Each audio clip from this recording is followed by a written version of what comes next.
వైకాపా నుంచి తెలుగుదేశంలో పార్టీలకు వలసలు కొనసాగుతూనే ఉన్నాయి. కర్నూలు జిల్లా కోడుమూరు నియోజకవర్గ శాసనసభ్యుడైన మణిగాంధీ ఈ ఉదయం వైకాపాను వీడి సైకిల్ ఎక్కారు. ముఖ్యమంత్రి చంద్రబాబు సమక్షంలో విజయవాడలోని ఆయన నివాసంలో తెదేపాలో చేరారు. మంత్రులు కేఈ కృష్ణమూర్తి, యనమల, అచ్చెన్నాయుడుతో పాటు శిల్పా సోదరుడు, ఇతర తెదేపా నేతలు ఈ కార్యక్రమంలో పాల్గొన్నారు. అభివృద్ధి కోసమే పార్టీ వీడినట్లు మణిగాంధీ తెలిపారు. వైకాపా నుంచి మరిన్ని చేరికలు ఉంటాయని తెదేపా నేతలు స్పష్టం చేశారు.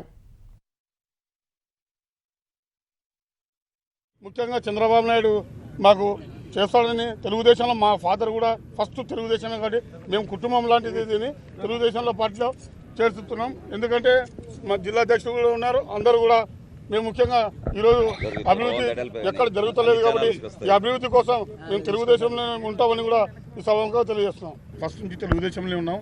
మా ఫాదర్ కూడా ఫస్ట్ తెలుగుదేశంలో గెలిచారు. మా తాలూకా ముందే వెనకబడిన తాలూకా కోడుమూరు తాలూకా. ఏదో మనం ఇప్పుడు ఏ రోడ్డు చూసినా రోడ్డు బాగలేదు, లైన్లు నీళ్లు లేవు, తాగనీకి కూడా చాలా ఇబ్బంది. ఆ తాలూకా ఎక్కడ పడితే అక్కడ డ్రై అయిపోయింది. ఎన్ని బోర్లు వేసినా నీళ్లు పారవడం. ఇప్పుడు సీఎం గారు దృష్టికి తెచ్చాం. సీఎం గారు ఎంత చేయించుకుని ఆ పనిని అందరి మాకు వేసిన ఓటు కల్లా న్యాయం చేయాలని చూస్తున్నారు. పార్టీలను చూసేలా మనుషులను, వ్యక్తులను చూసి ఓట్లు వేశారు. మన అభివృద్ధి కోసం పాటుపడాలి. మణిగాంధీ గారు ఎప్పుడు కూడా చంద్రబాబు గారు చేస్తున్నటువంటి అభివృద్ధి కార్యక్రమాల గురించే నా దగ్గరికి వచ్చేవాడు. ఆలోచన చేయండి మణిగాంధీ, మనం ఇప్పుడు అభివృద్ధి పథకంలో పోయేది వచ్చేసారి కూడా తప్పనిసరిగా మన గవర్నమెంటే వస్తుంది కాబట్టి బాగా ఆలోచన చేసి ఒక డెసిషన్ తీసుకోవాలి. మీ నాన్నగారికి ఎంతో సహాయం చేసాం అప్పుడు తెలుగుదేశం ఎమ్మెల్యేగా ఉన్నప్పుడు. మీరు కూడా ఆలోచన చేయడం అంటే బాగా ఆలోచన చేసిన తర్వాతే ఈరోజు ఆయన మా తెలుగుదేశం పార్టీలో చేరడం జరిగింది. డైలీ ఈయనే టీవీలు కెమెరాలు పెట్టుకొని ఉండండి, ఖచ్చితంగా చేరికలు ఉంటానే ఉంటాయి. అందరినీ స్వాగతిస్తూ ఉన్నాం.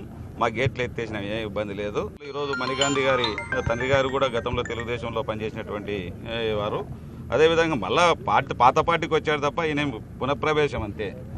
కాబట్టి కొద్ది కాలం దూరంగా అన్నారు తప్ప మళ్ళీ ఈరోజు మన ముఖ్యమంత్రి చేస్తున్నటువంటి సంక్షేమ కార్యక్రమాలు ప్రజల్లోకి తీసుకెళ్ళాలి, ప్రజలకు అందాలి అంటే మన ఈ పార్టీతో ఉంటే బాగుంటుంది అనే ఆలోచనతో ఈరోజు పార్టీలోకి రావడం జరిగింది. ఇంకా చాలామంది కూడా అదే ఆలోచనలో ఉన్నారు.